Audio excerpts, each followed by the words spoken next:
Hello guys, ये मेरी first video है। इस वीडियो के अंदर मैं आपको रास सिस्टम पढ़ाने वाला हूँ विद ट्रिक्स। तो रास होता क्या है? Renin renin angiotensin aldosterone mechanism. Basically is a long term regulation of blood pressure. ठीक है, अबाउट 5 to 6 days ये चलता है, जो ब्लड प्रेशर को रेगुलेट करता है। ठीक है, तो सबसे पहले अगर मानते हैं कि मान लो कोई हिमरेज हुआ तो ब्लड वॉल्यूम हमारा कम हुआ और ब्लड प्रेशर कम हुआ और कार्डियक आउटपुट कम हो गया। जो हार्ट से जो हमारा ब्लड पंप हो रहा था वो हमारा कम हो गया। नियरली इक्वल्स टू 5 लीटर होता है। 5 लीटर से अगर कम चला गया तो हमारा हो जाएगा बेसिकली 5 लीटर, यानी कि 3 to 4 लीटर इतना चला गया तो बेसिकली उसको हम बोलते हैं कार्डियक आउटपुट कम हो गया। जैसे 5 से नीचे नियरली 5 होता है 5 लीटर्स। तो उसको अब उसकी वजह से क्या होगा, जो दूसरे ऑर्गन में ब्लड प्रेशर जो है वो ब्लड जो जा रहा है वो कम हो जाएगा, तो रीनल ब्लड फ्लो भी कम हो जाएगा। अब रीनल ब्लड फ्लो कम होगा तो ग्लोमेरुलर फिल्ट्रेशन रेट जो छन रहा है, फिल्ट्रेशन हो रहा है, वो भी कम हो जाएगा। अब जो है जो जीएफआर है जो भी निकला उसमें आयंस होंगे, तो मैक्सिमम एब्जॉर्प्शन जो होता है हमारा पीसीटी में होता है सोडियम का। तो मैक्सिमम सोडियम जो है वहाँ से एब्जॉर्ब हो जाएगा और फिर क्या होगा, वो डीसीटी में जाएगा। अब डीसीटी में जो है हमारी कीमो रिसेप्टिव सेल होती है, दैट इज मैक्युला डेंसा। ठीक है, अब आप इसको याद कैसे करोगे? तो जो हमारा मैक्युला डेंसा है इसमें एम ए, ठीक है, nearly equals to N. M sodium कैसे लिखते हैं? एन ए लिखते हैं। तो अब इसमें एम ए आ रहा है, इसमें अब याद रखो कि सोडियम को ये लेता है and it requires the constant delivery of sodium. अब इसमें जैसे कम नीचे होगा तो उसकी वजह से मैक्युला डेंसा एक्टिव हो जाएगी। और जो हमारा ग्लोमेरुलर एपेटस है जिसके अंदर जो हमारी डीसीटी होती है, ठीक है, जो बेसिकली हमारा डीसीटी है, ठीक है, डीसीटी है। डीसीटी के अंदर जो हमारा ये बीच में जो है लेसिस सेल होती है और साइड में जो है दैट इज जो अफ्रंट है, अफ्रंट के अंदर हमारा होता है दैट इज जेजी सेल्स। ठीक है, तो जो मैक्युला डेंसा है वो जेजी सेल से क्या करेगा कि वो रेनिन को सिक्रीट करवाएगा। ठीक है, अब जो रेनिन जो है वो सीरीज ऑफ इवेंट्स करेगा, उसको हम देखते हैं।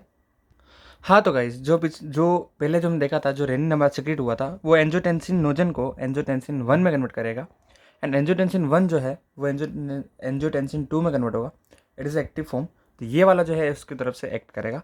बेसिकली ये जो है रेनिन की फॉर्म में होगा एंड ये जो है लंग पेरेन्काइमा से एस यानी एंजियोटेंसिन कन्वर्टेज एंजाइम। ठीक है, उसको ये जो है हमारी लंग पेरेन्काइमा से आता है। ठीक है, अब आता है हमारा ए टू बेसिकली उसके फंक्शंस क्या क्या है। तो बेसिकली आप ए टू के फंक्शन ऐसे याद रख सकते हो कि जो हमारा ए है, ए से आप ए याद रखो दैट इज एल्डोस्टेरॉन, ए से याद रखो एडीएच। एंड अब देखो एल्डोस्टेरॉन एडीएच, एल्डोस्टेरॉन का काम क्या होता है? बेसिकली सोडियम का रीएब्जॉर्प्शन होता है, सोडियम का रीएब्जॉर्प्शन एंड पोटेशियम का एक्सक्रीशन। अब ये कहाँ से हो रहा है? बेसिकली किडनी से। ठीक है, किडनी से हो रहा है।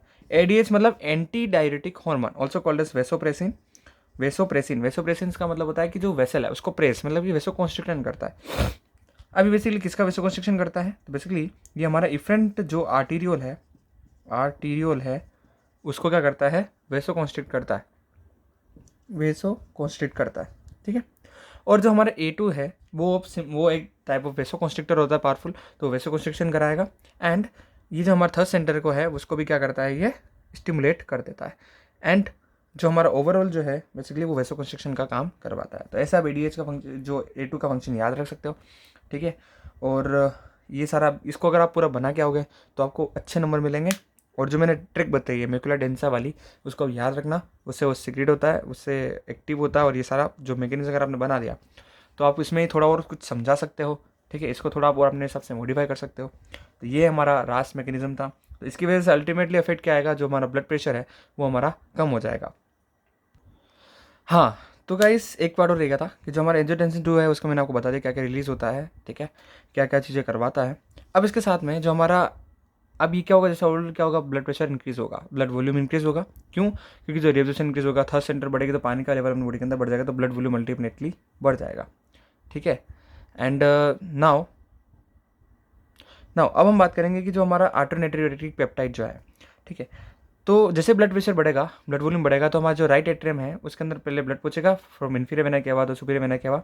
तो ब्लड वॉल्यूम बढ़ेगा तो स्ट्रेचिंग होगी तो उस वजह से क्या होगा, जो हमारा वहाँ पर राइट एट्रियम की जो वॉल होती है वहाँ पर प्रेजेंट होता है हमारा आर्टोनेट्रियोरेटिक पेप्टाइड, वहाँ से रिलीज होता है। अब इसमें भी आप याद सकते हो कि ए से क्या क्या होगा, एडीएच को वो इनहिबिट करेगा। ठीक है, ताकि ये सारी चीज़ें जो हमारा एडीएच है उसको इनहिबिट करेगा, ताकि फैकल्टेटिव रीअब्जॉर्प्शन जो वाटर है, फैकल्टेटिव रीअब्जॉर्प्शन ऑफ वाटर है वो कम हो जाए। एल्डोस्टेरॉन को कम करेगा, सोडियम का एब्जॉर्प्शन कम होगा तो वाटर का एब्जॉर्प्शन भी क्यों कम होगा? क्योंकि सोडियम के साथ वाटर भी ड्रैगिंग होती है। और ए से याद रख सकते हो जो एफरेंट आर्टीरियल है उसका वेसोडाइलेटेशन होगा। अगर मान लो आगे वाला जो पाइप है उसका जो डायमीटर ज़्यादा है और पीछे वाले का डायमीटर कम है, और ये हमारी पूरा उसके बीच की कैविटी है। तो यहाँ से अगर पानी, मान लो पानी आ रहा है तो पानी ज़्यादा आएगा, और यहाँ से धीरे धीरे जाएगा तो यहाँ पर ज़्यादा देर तक रहेगा, तो under the influence of gravity वो नीचे की तरफ आ जाएगा। ठीक है, तो ये हमारा कंसेप्ट लगता है। तो इसको आप इसके अंदर जो है उसके अंदर आप इसको नाइट्रियूरेटिक पेप्टाइड को आप डाल सकते हो। सो कैसा लगा वीडियो? अगर जो अच्छा लगा हो तो लाइक शेयर सब्सक्राइब जरूर कीजिएगा। Thank you very much.